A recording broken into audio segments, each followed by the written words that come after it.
Welcome to the Weights and Plates podcast. I am Robert Santana. I am your host, along with Trent Jones, my co-host. Good evening, sir. How you doing, man? You know, it's just a nice Tuesday night here at the gym. And I was thinking about something today. Actually thinking about it yesterday.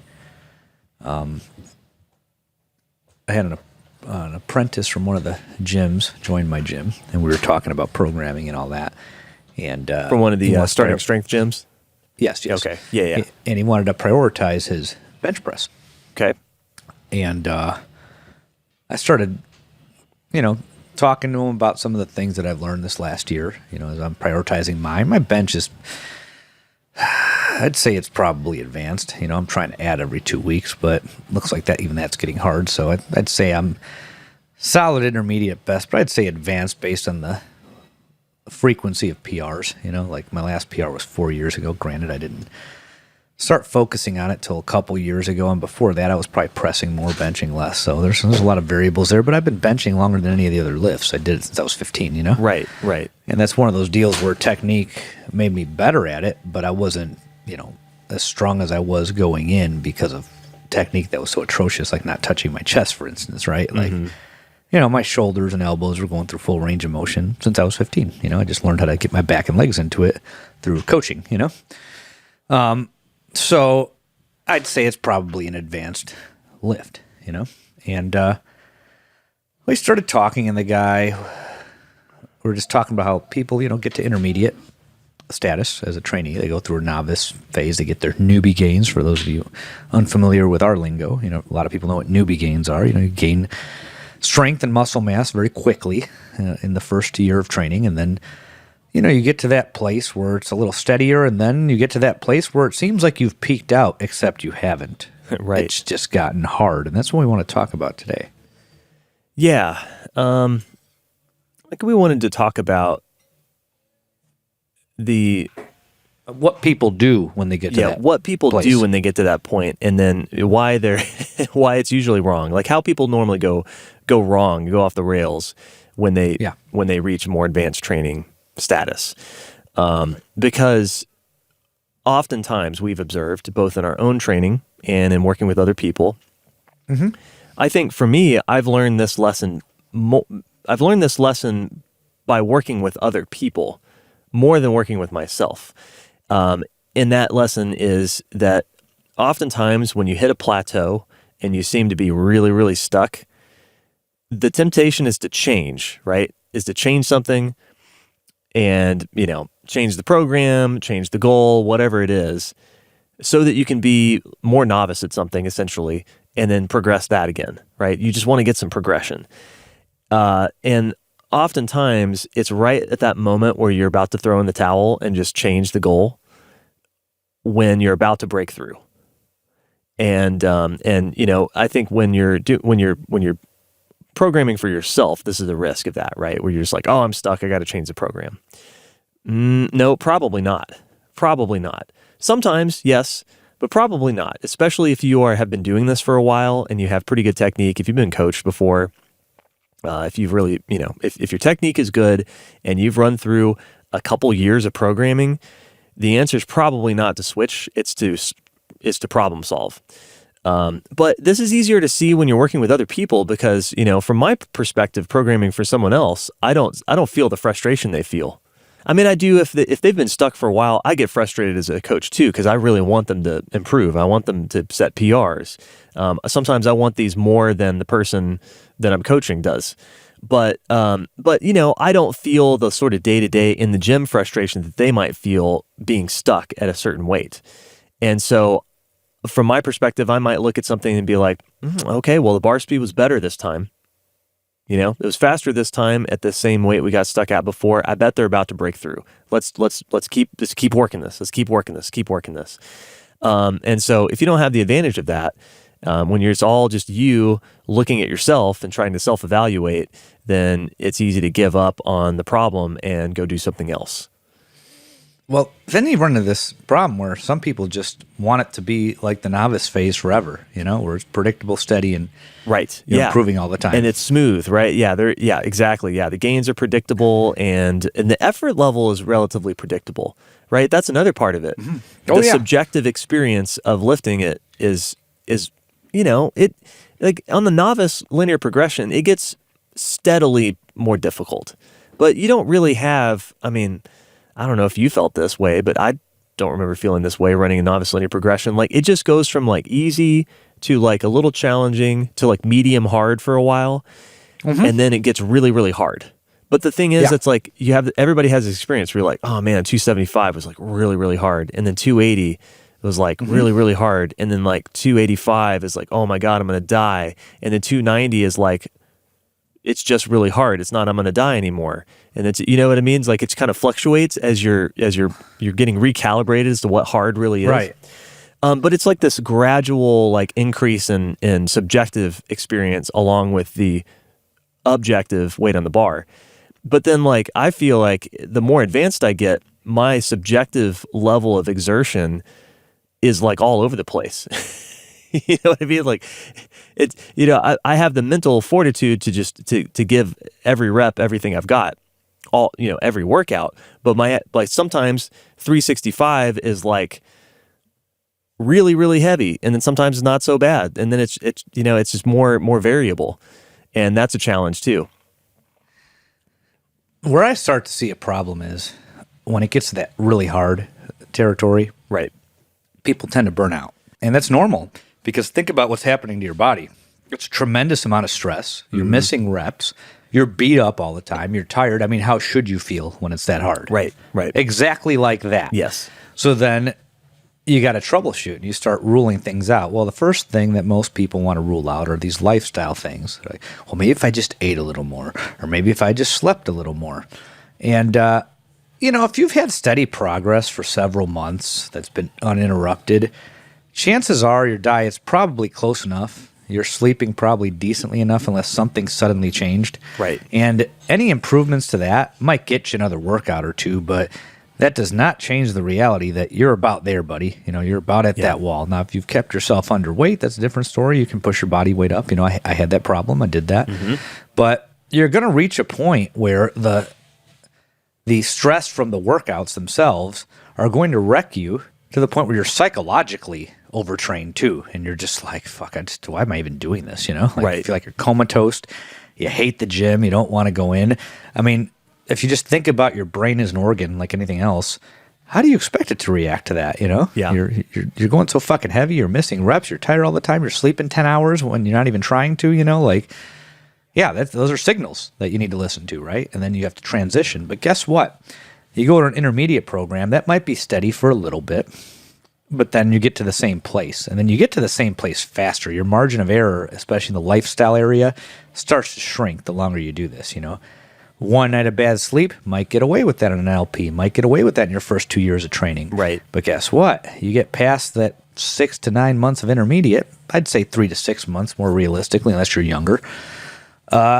And you're there all over again. Every little thing matters. You lose 2 nights of sleep or you don't eat enough, then you miss reps and you're resetting and you're working back up. And then you're also thinking about, well, maybe did I overstress myself with volume or did I overstress myself with intensity? Did I start too heavy?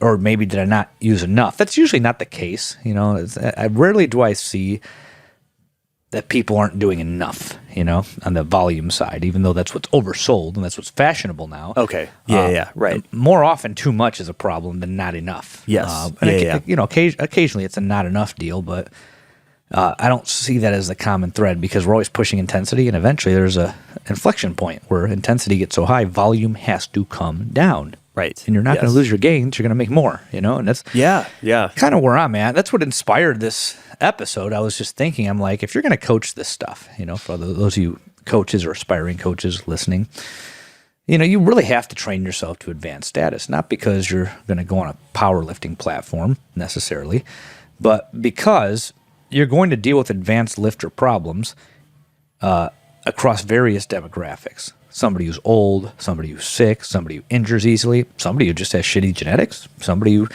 works a lot and is And the stress from training competes with the stress of their job. Somebody with multiple small children, you know, all this creates conditions where progress is slower. And the planning of the training program and the manipulation of those variables is very similar to that which you would do with a very strong advanced lifter that is otherwise recovered. Right. Yeah, I agree with that. And like you said earlier, it's a matter of both the sort of hard programming variables, which you know are weight, intensity, stress, fatigue. Sorry, so I said weight and intensity. Same thing. Intensity, volume, stress, fatigue, and then the soft variables, which is the psychological part. You know, and like, yeah, learning, you know, yeah, you can burn yourself out, and like, you've got to avoid that, right? Training, if you want to be successful in training in the long run, training has to be enjoyable to some extent. It doesn't mean it's always going to be fun, and it's not easy, right? And you're not, the gains aren't always coming, right? So it's not always going to be super rewarding, but it should be at least something you're enthusiastic about in general.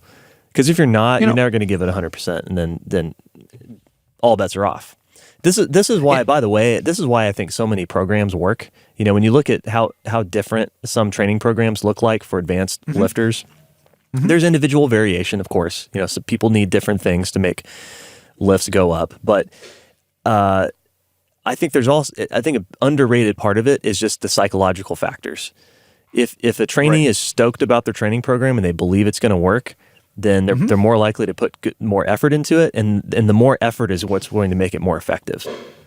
If somebody doesn't really believe in what they're doing, they're going to half-ass it, they're going to sandbag, and then of course the program's not going to work.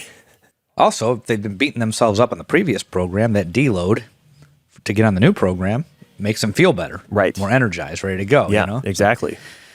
But you know, we used to say, and I think a lot of other starting strength coaches still say this, that well, most people are going to be novices forever because lifestyle will get in the way, and they're just not going to train to an advanced status. And I think that phrase probably originates from the fact that just we hadn't dealt with a lot of people doing this, 10, 15 years ago. Right, right. This used to appeal to enthusiasts, people that were into powerlifting or bodybuilding or other similar sports and wanted to get as strong as possible, as big as possible. Now we're dealing with a lot of the general population and getting them under barbells and teaching them. And what I've learned is that's actually not correct. Most people become some version of an advanced lifter. Advanced, yes, absolutely. Yeah. The program, maybe the person's not an advanced lifter, but their programming becomes advanced because of other variables that interfere with their ability to recover at the fastest pace that they can. Right? Yes. And what do you do there, right? Just say, well, you're fucking it up. You're not sleeping enough. Dude, I have a 2-year-old. I'm waking up every fucking 2 hours. What do I do? Yeah, you're not going to tell that guy who's 5'8", 205, you're not going to tell him to go to 240 to get his squat up, because he's not a competitive powerlifter.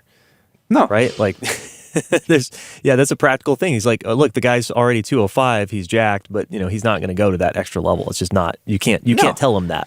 So what else? What else you got? Yeah.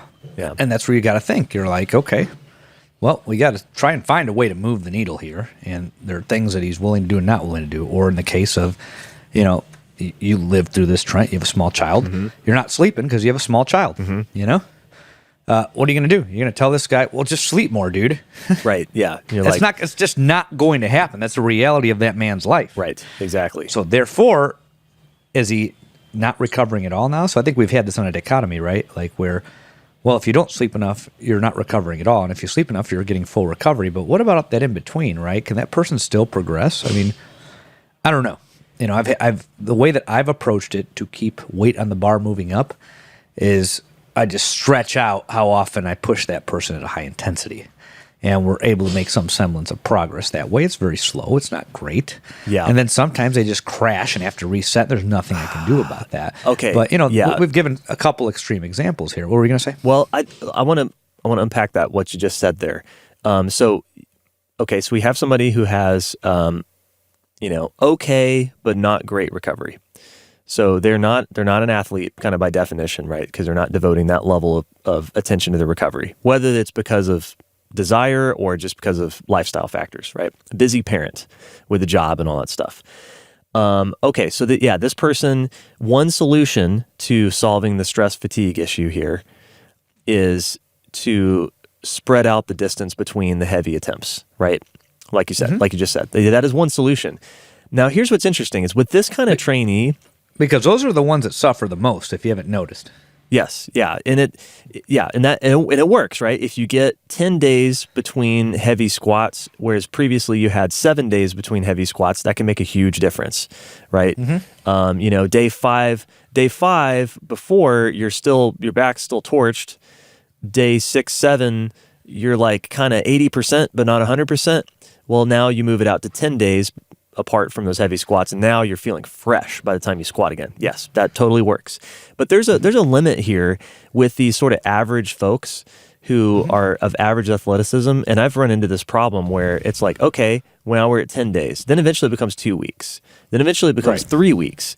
And there's a lot of people that I run into that are just sort of genetically average, and they don't have a super high training drive, let's say, for lack of a better term. Like they're in it, right? Obviously, they've been doing this for years. Like they're in it, but they just don't have like a super strong competitive drive to make that number go up. And I'm going to say it, and I think you'll agree with me. Yeah. You see it in their approach to the fucking deadlift. Yes, right. Yes, absolutely. Yeah, you definitely see it on the deadlift. But on the deadlift, you have to have the highest drive. You do. Yeah, You have to be so pissed off that bar is on the ground and not locked out. It just has to absolutely gall you. Like it has to you need to be like Mel Gibson in Braveheart. Like, the bar is the English. On blood all over that's him. right. Yeah, it needs to be that level of disgust that the bar is on the ground and not locked out. But because you have a lot of options on a squat. That's right. You can muscle it up ugly and it'll still be legal. I mean, I'm not saying you should do that, but I'm saying you have options there. Yes. On the deadlift, if that thing's stapled, the only option you have is to generate as much drive and adrenaline as you can to get the fucking thing moving correctly. Yes. Right? Absolutely. It's not just going to magically come up. No. So, but the squat will come down and you will stretch. That's right. You'll Exactly. get some semblance of a rebound. That's right. 100%. So, but the thing is, here's a problem I run into. Okay, so we stretch it out now to somewhere between 2 and 3 weeks, right, between these heavy attempts. And if you go anywhere past there, now all of a sudden they've lost the feel. They're not prepared anymore for that heavy attempt. Whether it's a central nervous system adaptation that's been lost in that time gap, or it's just it's an emotional, psychological thing, right? They're just like, it's been too long. This happens with average folks. And so you can only stretch that out so far. Now, it's really different. Like for me, I'm not genetically gifted, but I have a higher than average, drive. I have a higher than average. Have high training drive, yeah. And so for me, like I can go 3 weeks, but between a heavy squat, and I can still get after it, and my technique is good. It's not going to change, and I can generate the necessary mental focus to make that happen. Not everybody can. So there's other ways to solve for this, rather than just continuing to make the distance longer and longer and longer.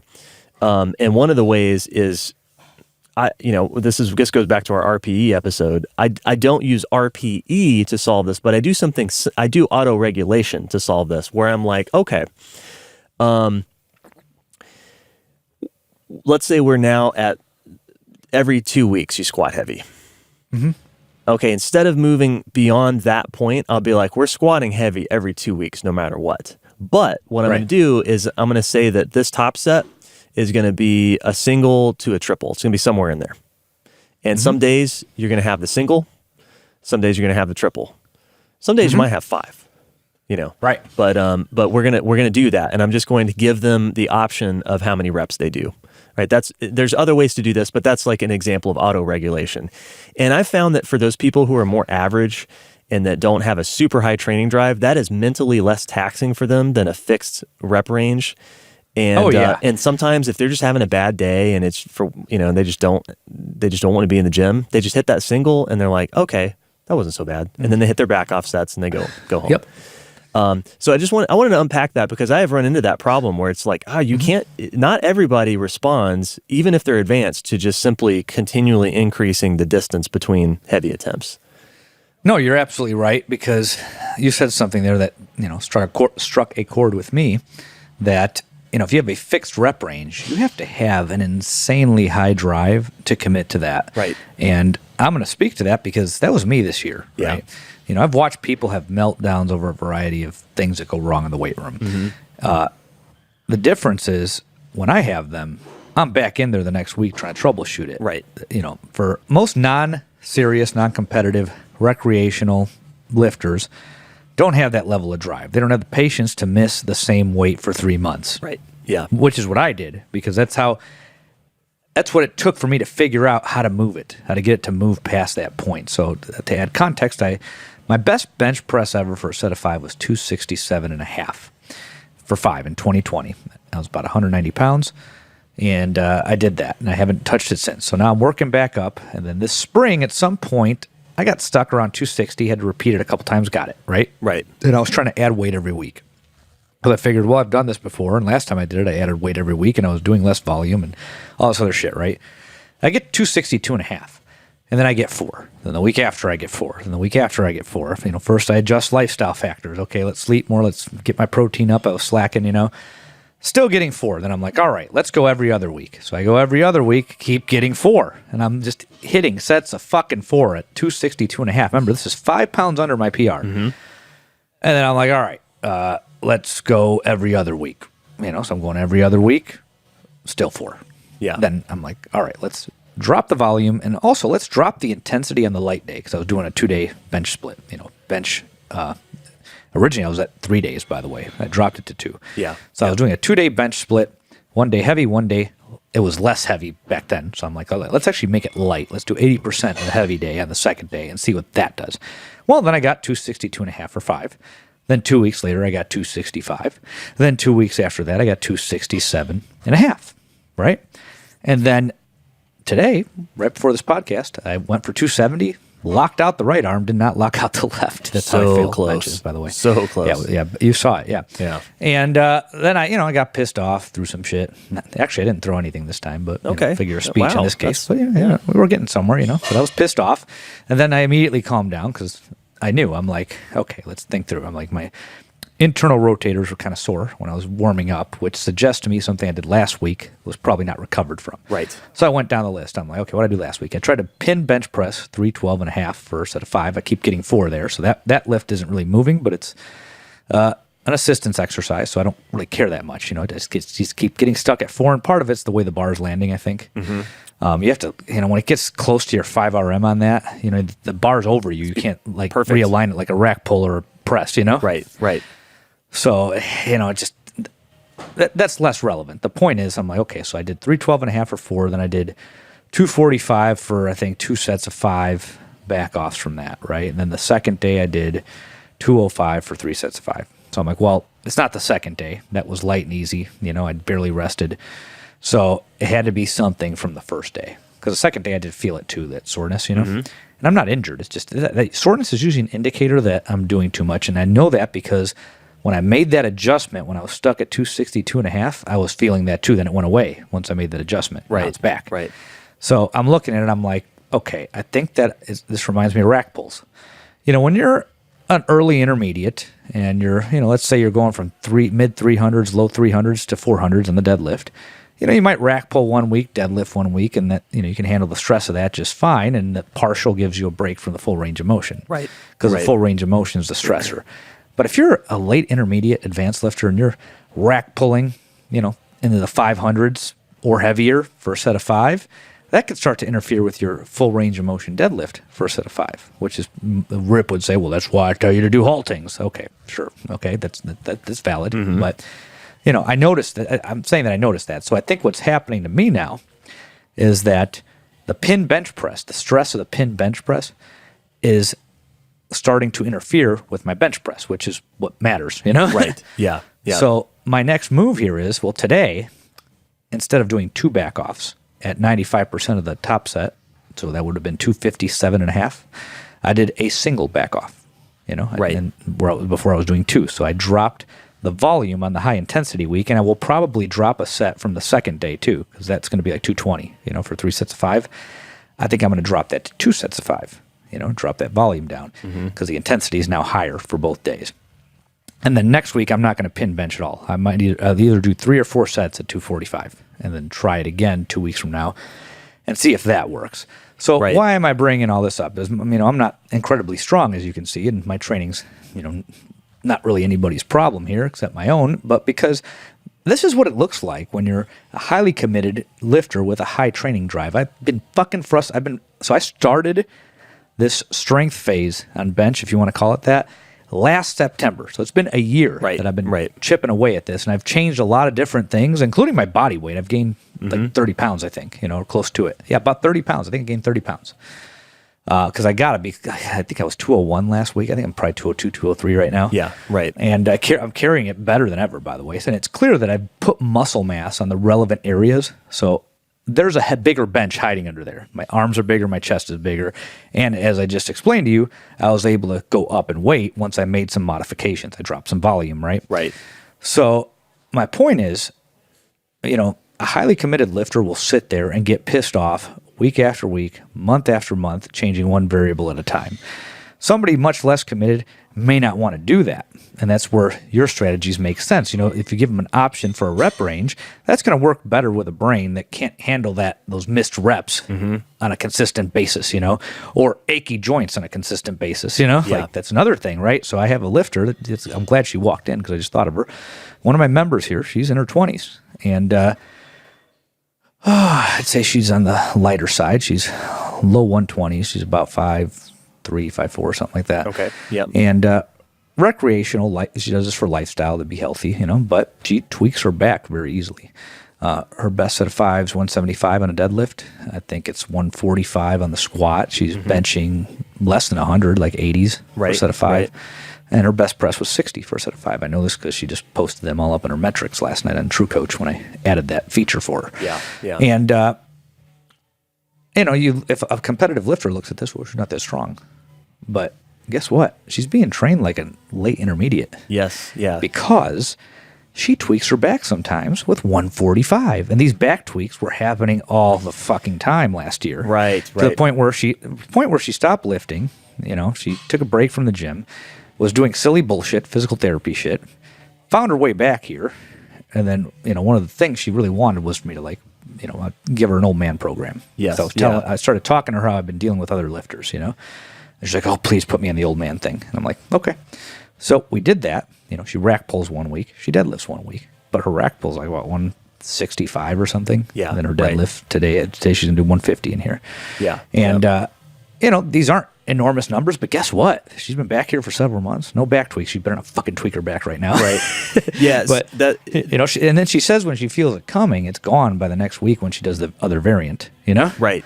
Yeah. This is a big part of, I always say with programming, one of my goals, my main goal is momentum.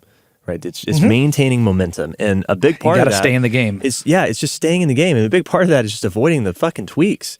Because tweaks are, again, this is where the training drive comes into play. Some people handle them better than others. I know because I have a lot of experience. I know that if I tweak something, I'll be pissed off about it because it's interrupting my training plans. But I know I can work through it, and it'll be fine, and I'll get back to where I was, and then pick up where I left off.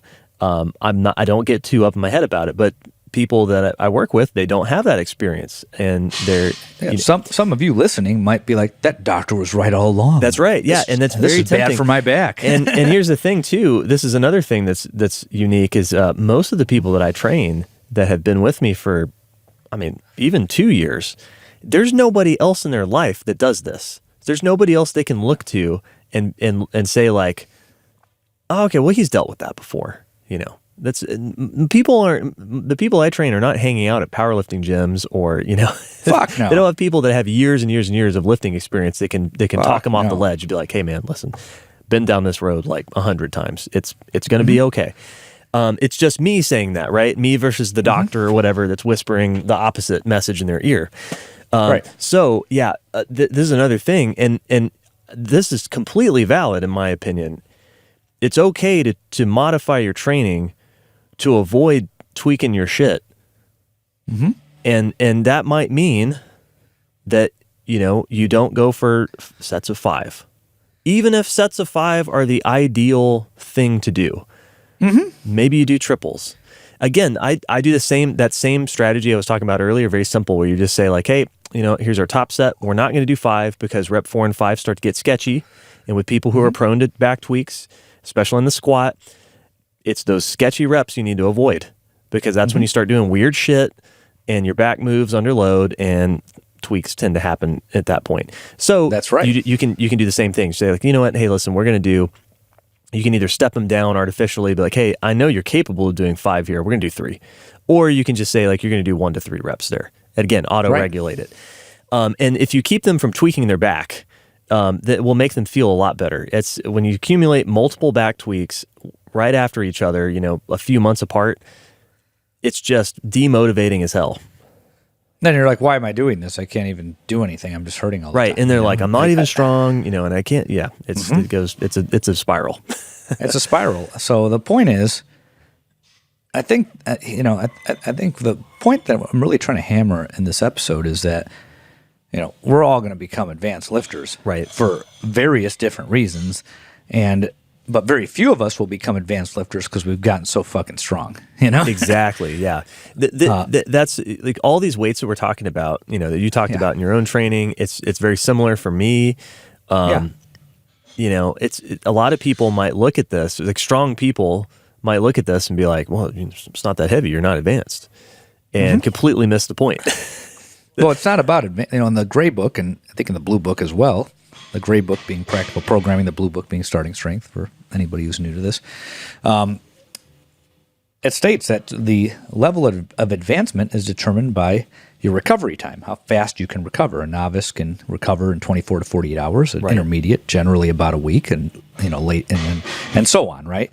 There's no real definition of advancement, but I'd say if it takes you more than a month to hit a new PR, you're probably advanced. That's what we mean by rate of recovery. How often are you hitting PRs? The more often you're hitting PRs, the more novice you are. The less often you're hitting PRs, the more advanced you are.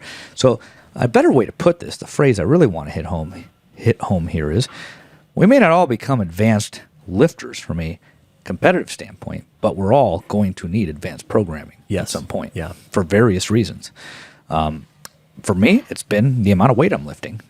A competitive lifter will say it's not that heavy, but fuck, man, I just tripled 495 on the deadlift. It's pretty fucking heavy, Right. And I'm not taking any drugs either, and I'm not incredibly athletic. Yes. My vertical jump's 24 inches. So factor all these things in. So 495 for 3. If I hit it for 5, which I'm hoping for, it's a lot of fucking weight.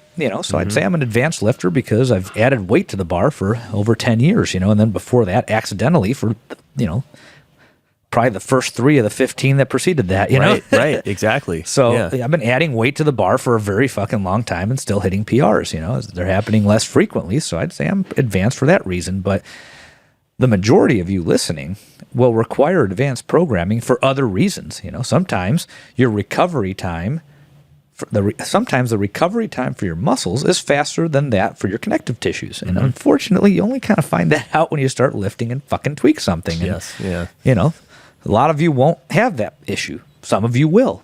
I'm not saying, and most people that walk in here don't tweak things, but then some people are just tweakers. They are.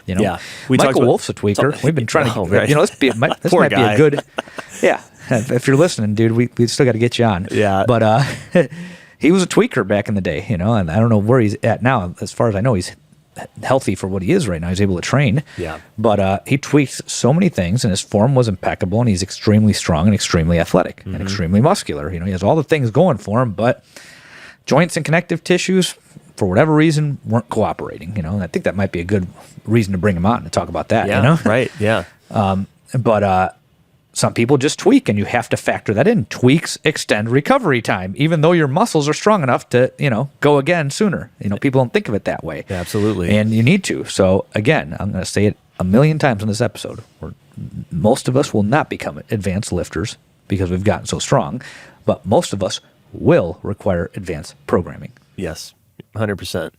There's another couple of situations here that are kind of nebulous too when it comes to thinking about training advancement, and that's like this is the situation I've been in for the last 4 years, which is okay, I'm progressing at a rate which you would say would be somewhere in the intermediate stage, right? Where I'm, on my deadlift, I'm adding every 3 weeks.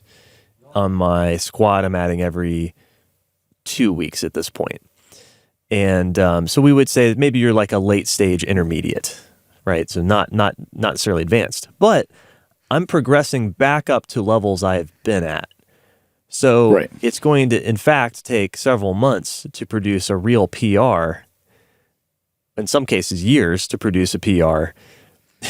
Even though I'm using an intermediate level rate of advancement, like, so what does that mean? Like, it's sort of like the that's just what happened to me just now. It's the macro cycle, right? So there's the macro cycle, but then there's like the macro cycle of like, and when you start to think about this, like, okay, so it's going to take.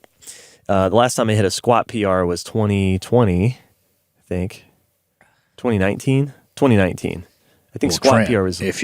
If you just get up 265, then you'll get the novice effect again. Of course, yeah, that's true. If I got heavier, I would. Now this is an important data point I've mentioned many times in the show, but just to revisit it really quickly, I was 211 or 212 when I produced that squat PR. Now I'm 190, right? So I was significantly bigger then, and I'm close to as strong as I was then now. Right, at a lighter body weight, that matters. Anyway, what I'm saying here is that when you start to think about like the macro cycle of training, when it takes you 3 years to ramp yourself back up into a position where you now hit a PR, you're also 3 years older. And that's true. When you look at the lifespan of a lifter, man, we don't really have that many years where we're just at our prime. No. Like there's very, very few of us that are Chase Lindleys that started like right on the dot when we were at puberty and at the right time to start training. Yeah, he was 13. He was right there at the very, very beginning stage of when he could have started training. And he's been training since then. So now he's 20, he's trained as long as I have, but he's only 23? Yeah. I don't know how old he's 24. It's fucking crazy, yeah. Right? I'm 30, I'm 35, about to be 36. So the point is, if you are highly advanced and you go from age 20 to age 25, that's very different from being highly advanced and going from age 35 to 40 or 45 to 50. Or my 50-year-olds that started with me 5 years ago that are now 55. They're just in a different stage of life. And that's a big factor too. You're fighting the slopes going down even if you're trying to progress upwards. Recovery takes longer every year simply by you getting older. Which, pushes you into more advanced programming. Yeah. So that's to cap it off. You got to think about this because if I'm comparing myself to the last time I hit a squat 1RM, it's not a squat, just a squat PR. It's a 1RM I'm talking about specifically. Okay. Well, that I was 30 when that happened. Right. I'm 35 now. That's a pretty big difference in terms of age and life circumstance. So I have to be generous with myself. I'm not, but when on the podcast I talk about this, I got to be generous with myself when I make those comparisons. So anyway, first time I pulled 500, I was 34, and I'm pulling close to that for a set of 5 now. I tripled 495. Last week. And that was 6 years ago. Right. Yeah. And now I'm older. But I got to 485 for 5 on a intermediate program, adding every week. Right. I just kind of leapfrogged over my PR from April, which was 475. Yeah. Just went up 10 pounds a week, and then guess what? I tried to do 495. It didn't move. Then the next week I got a triple. So I'm like, okay, back to reality. Right. I'll do 490 in 2 weeks. Hopefully get 5. Then say a prayer and maybe get 495 for 5 2 weeks after that, but it might take me months. Yeah, right. I think it's there, this training cycle. I just don't know the frequency that I'm going to be able to get away with. But then also I'm 201, so there's a little bit of novice effect there from being heavier. Yeah.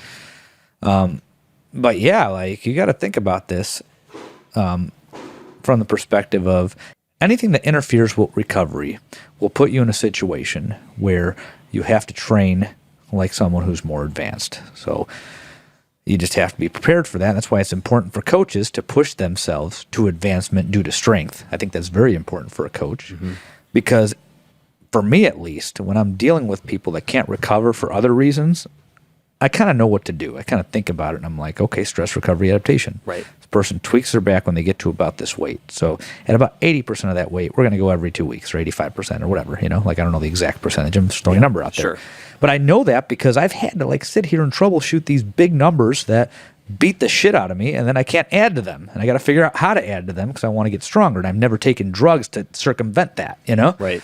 So when you've done that and you've been through that experience as a coach, now when you have the guy who's just 75 and he's just wiped from doing a couple sets of squats, you know what to do. Or the 25-year-old who keeps tweaking her back with a 145-pound deadlift, despite the fact that she's eating, she's at a good weight, and other girls her size aren't having the problem. Now you're thinking, because you're like, well, shit, I did this with, 445, but, same concept applies. Her joints aren't ready to do that weight, so we're going to adjust it this way. Or the guy who's losing a bunch of fucking sleep, whatever. Right. All these situations lead to the same place. Recovery is taking longer. That's what advancement means.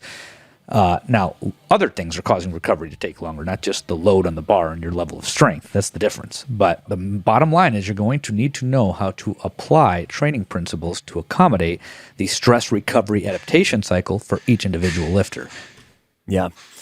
I think the biggest lesson that I've learned is that you have to, when you're at this level of training, you have to look in the mirror and go by what the logbook is telling you. Like go by what, so when you enter, what I mean by that is, okay, I'm going to do 365 for a set of 5 today. I get 3 reps and I missed rep 4. And that was a surprise.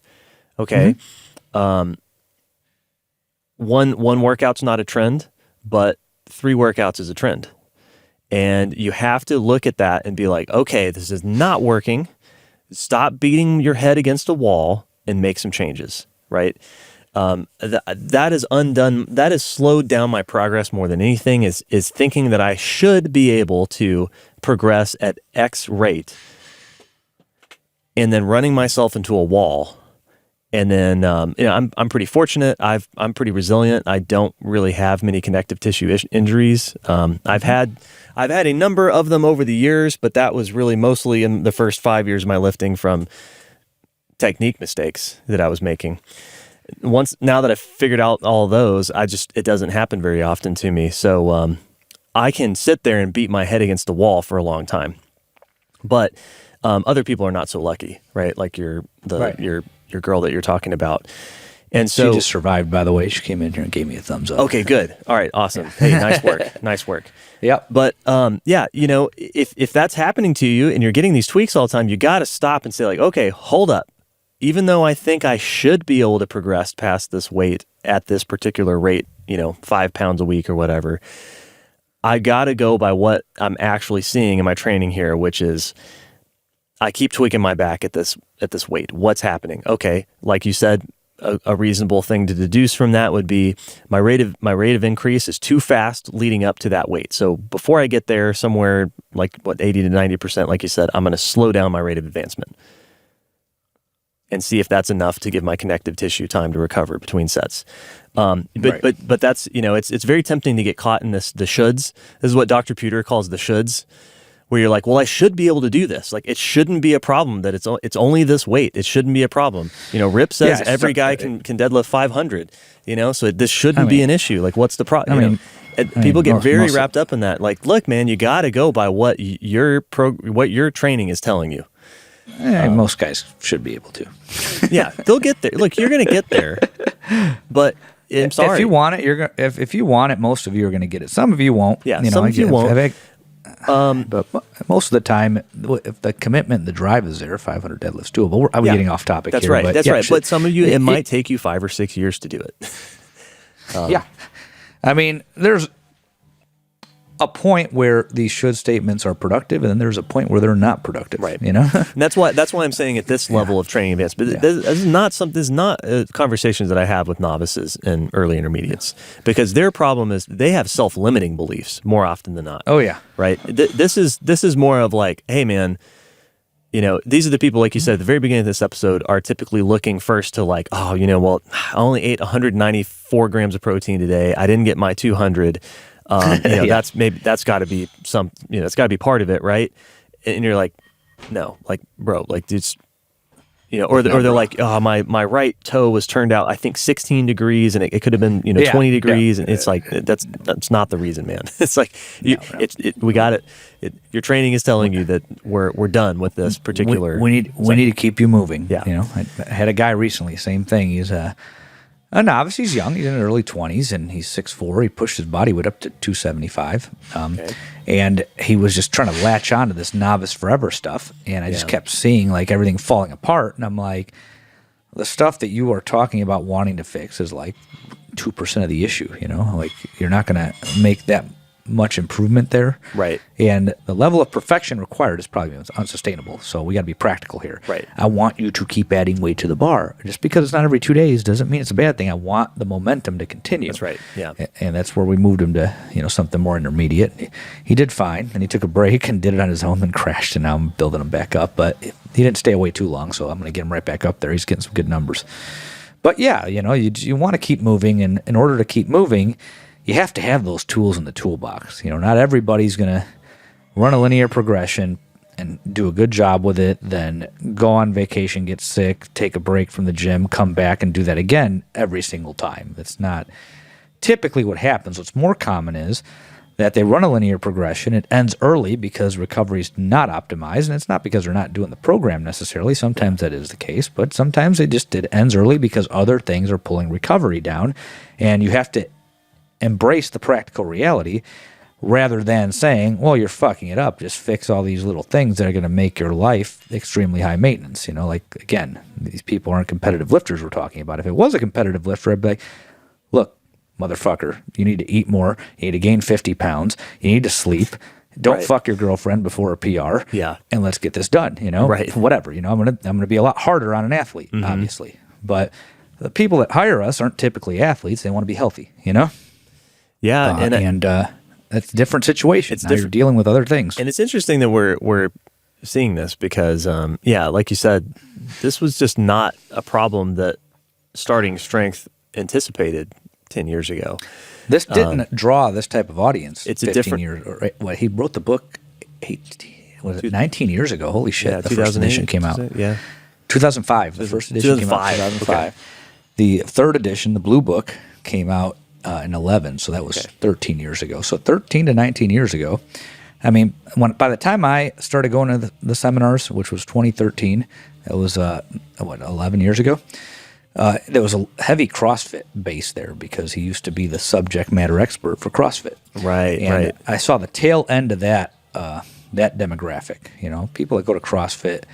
I mean, it stood the test of time, I'd say. It's not as big as it used to be, but people that go there tend to, jump from one fad to the other. It was kind of like that. But I would say it stood the test of time because of the community aspect of it. I would have to say if I had to gamble on any one variable. Yeah. But this different topic. But the whole point is, he was a subject matter expert for CrossFit till about 2009. So a lot of that was still turning out at these seminars when I went, and then it transformed into old guys with back pain. Yeah. or insert your joint, something hurts, Right. And it's been kind of interesting seeing that unfold. But, Rip had a powerlifting background. He did some Olympic lifting too. He competed in powerlifting, but, he coached Olympic lifters. He did the Olympic lifts in his training. And Steph's an Olympic lifter. So, one of the things, if you watch his leg press video, on how to perform a leg press, he talks about, you guys think you're going to train athletes, but then you realize athletes don't make a bunch of money for a gym, so you got to learn how to tailor this to the general public, Mm-hmm. And that's what has made him so good at what he does, and what's made the content so great, and what's made us competent as a downstream effect. But I think that when he wrote the book and was trying to tailor it to athletes, it's a different mentality, right? Than somebody who says, I need to function in life and I want to get stronger at a pace that allows me to do that. Right. That guy is going to be doing, or gal, is going to be doing advanced programming at some point in his lifting career so that he can stay in the fucking game. And sooner than you think.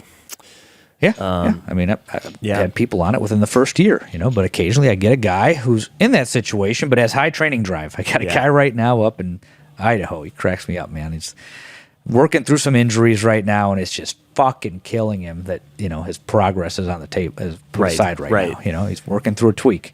He's going to get out of it, but he just can't wait to have some weight on the fucking bar again. And, I'm having to talk to him about this. He drives me a little bit crazy, but we're good friends. And you get people like that sometimes, they work in IT and they just, for whatever reason, have a high drive for this shit and will, destroy themselves to get a PR, to get strong, Yeah. Those guys are funny, huh? You've had them too, Trent, haven't you? Yeah. There's some people that you're constantly having to kind of, push them, like, come on, let's go, let's get it. Yeah. You got this. Come on, let's go. Yeah. And then you're trying to light a fire, and then there's other people you're constantly pulling back on the leash. Yeah, they're like, hey, look, Santana, I don't want to get fucking hurt. Okay. Right. And then that's the lens that I look at it through. Yeah. It's like, okay, can I get it this week? Probably, but based on what happened last week and the way that looked, I don't know if I want to, like you said, those last 2 reps on a set of 5. I don't want to move him to triples yet in this case, but if he does another set of 5 this week, it's potential for injuries high, and I don't think there's anything. I don't think I can cue him out of that because it's just fatigue, Then you just move it along, train him like an intermediate or advanced. So, yeah, I think we've hammered the hell out of this. Yeah. Man. Well, there you go. I think it's a testament to how well strength training works, though, that people are running into this issue. They're sticking with it long enough to run into these problems. And that's because it worked. It produced some results, and people, even average people who are interested in health, not competitive lifting, are like, yeah, I want to keep doing this. It's working. Absolutely. I want to keep it going. So, yeah, the need for advanced programming is more important than ever. And that is still a gap in the messaging of starting strength. It's been addressed many times, but I think in the sort of what most people pick up from the starting strength world is this idea of programming that is actually really geared towards somebody who's competitive. Either competitive mindset or actually competitive. And it's going to look different when you're not that person. And so, you got to get the shoulds out of, if there's anything I want to leave today, it's you got to get those shoulds out of your mind because they're holding you back. If you're not that person, this is not at the top of your priorities. So you're not going to run Texas method. So, you're not going to it's fine. And that's fine. 35-year-old father of 2 working 60 hours a week. You're not running fucking Texas method. That's right. Yeah, and you're not going to have that experience. Yeah, exactly, and that's okay, right? Don't maybe when we say Texas method, we really mean for squats. That's right. Yeah, for squatting. That's right. But yeah, because it's not Texas method unless it's on the squat. So exactly, 100%. So get the shoulds out of your mind where you're like, well, I should be able to run that. And it's like, no, it doesn't matter, right? It doesn't matter. Like, focus on like, hey, let's make the weight on the bar go up. That's what we should be doing, right? That's the should that you should have in your mind is how do I make the weight on the bar go up? Not, I should be able to do it within this amount of time or I should be able to do it with this method. You have to factor in these other variables. Yeah. You don't want to get hurt. You want to keep adding, keep the momentum going, and you want to stay in the game as long as possible. Yep. I have a guy in his 60s who broke a state record at his first meet. He pulled 530. He squatted 440. Awesome. So you can get to some big numbers. Yeah. At any age, but the guy barely does any volume each week on those lifts. Yeah. Right. Because he knows better. He can tweak his back, and when you have a 60-something-year-old back, it takes a lot longer to recover from than when you have a 20-something-year-old back. Oh yeah. And sometimes, when you have a 20-something-year-old back, it takes as long as the 65-year-old back for reasons unknown. Yep. So you just stay in the game, keep finding ways to keep adding without hurting yourself, and enjoy the ride. This is like brushing your teeth. You just got to do it, right? Yeah. And if you're getting to a place where it's making you non-functional outside of the gym, that doesn't mean you need to stop doing this. It simply means you need to change your approach to it and spread out those more stressful workouts so that you're not doing them as often, or you're doing them in a way that doesn't make them quite as stressful but keeps you achieving those other things, moving, staying in the game, not getting hurt. Bam. There you go. I think we made our point. I think we did. We made our point. Yeah. Let's. There we go, man. Let's close it out. All right. Well, thank you for listening to the Weights and Plates podcast. You can find me at _Robert_Santana on Instagram, or weightsandplates.com if you are interested in a consult or online coaching. We have all of that fun stuff there.